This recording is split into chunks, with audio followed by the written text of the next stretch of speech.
السلام علیکم ورحمۃ اللہ وبرکاتہ۔ سوالات ہیں سبسکرائبر حضرات کے۔ پہلا سوال یہ ہے، تیمم کا طریقہ کیا ہے؟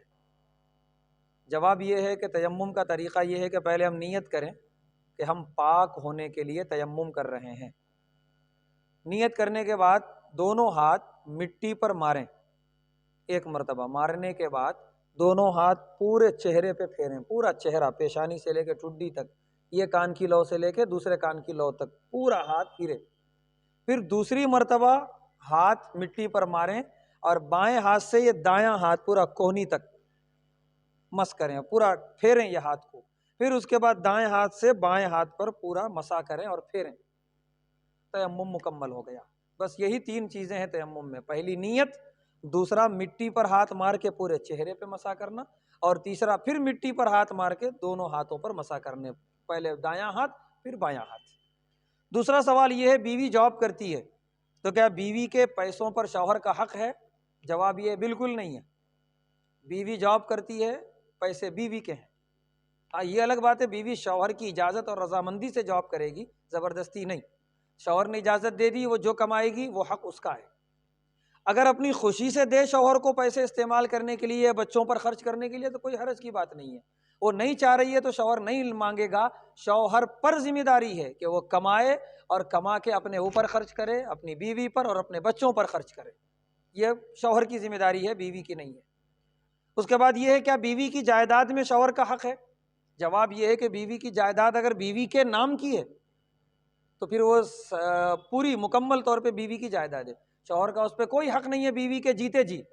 ہاں، بیوی کا انتقال ہو گیا، شوہر زندہ ہے تو اب جائیداد کی تقسیم ہوگی بچوں کے درمیان، تو اس میں شوہر کا بھی حصہ لگے گا۔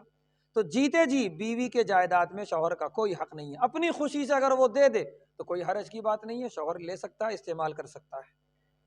تیسرا سوال یہ ہے کہ وضو سے رہتی ہیں، اور کسی خاتون کا، بہن کا سوال ہے کہ وضو سے ہم رہتی ہیں، پھر اس کے بعد چھوٹا بچہ غلاظت کر دیتا ہے تو اس کو صاف کرنا پڑتا ہے، تو کیا چھوٹے بچے کا ٹوائلٹ صاف کرنے کے بعد، غلاظت صاف کرنے کے بعد وضو ٹوٹ جائے گا؟ جواب یہ نہیں ٹوٹے گا، وضو اسی طرح رہے گا۔ بس جن ہاتھوں سے ہم نے وہ صاف کیا ہے ان ہاتھوں کو اچھی طرح دھو لیں صابن سے، باقی ہمارا وضو جیسے کا ویسا ہی رہے گا۔ ہم نماز پڑھ سکتے ہیں اور جو چاہے وہ عمل کر سکتے ہیں۔